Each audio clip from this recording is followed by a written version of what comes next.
आगे बढ़ते और आपको बताएं कि पीटीआई कारकुन नीलम बरी ने पंजाब असेंबली के बाहर मुस्लिम लीग नून के ताहिर अंजुम की पिटाई कर दी। लीगी रहनुमा ताहिर अंजुम और खातून का झगड़ा। खातून ने मुबैना तौर पर इमरान खान के खिलाफ बदजुबानी पर ताहिर अंजुम को तशद्दुद का निशाना बनाया।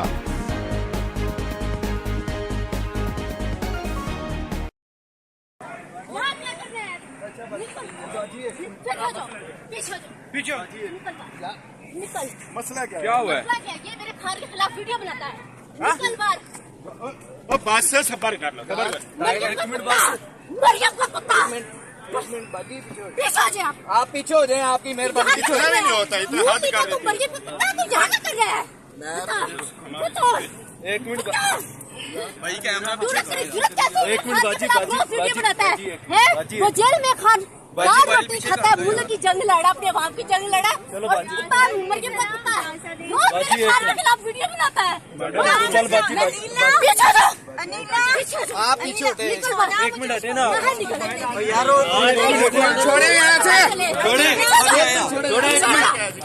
पीछे हट जाओ। आप छोड़े यहाँ से। आपकी मैं रिस्पेक्ट कर रहा हूँ, पीछे हटे। निकल बाहर।